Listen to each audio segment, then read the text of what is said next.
2 days after a bomb attack on a mosque in Minnesota, and President Donald Trump is yet to criticize the act against the Muslim community, and his failure to speak about the incident has drawn ire on social media.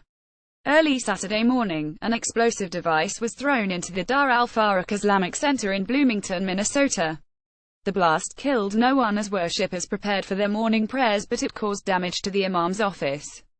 Witnesses described how the device was thrown from a vehicle before it sped away. On Sunday and Monday, Trump instead tweeted about sanctions against North Korea, railed against fake news and the failing New York Times, and questioned Senator Richard Blumenthal's service record in Vietnam.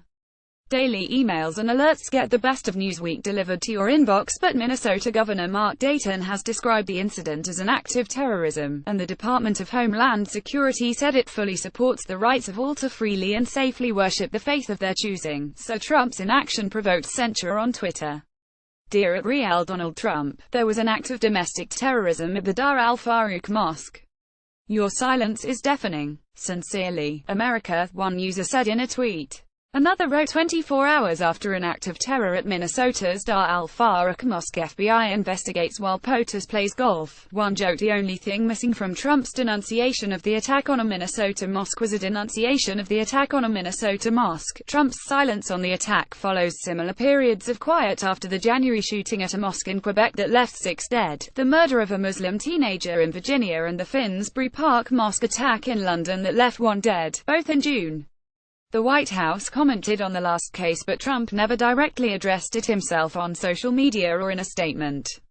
He also faced criticism for a delayed response to a rise in anti-Semitic attacks this year on the Jewish community's centers and cemeteries.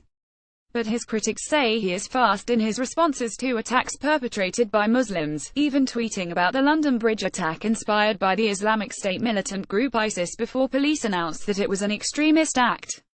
His failure to speak about the attacks comes after a new Pew Research poll showed that 81% of Muslim women, and 68% of Muslim men in the U.S. view Trump as unfriendly toward American Muslims. If Trump is displaying a lack of seriousness in the eyes of the Muslim community and social media commentators after the attack, then the security services are not. Rick Thornton, the head of the FBI's Minneapolis office, said that the investigation into the attack is the top priority of the agency. The investigation is ongoing, but it has determined no suspects thus far. The investigation may lack video evidence from the perimeter of the mosque compound, however. The Minnesota Mosque's executive director, Mohammed Omar, told the Associated Press on Monday that the congregation does not have enough funds to buy security cameras outside of the compound.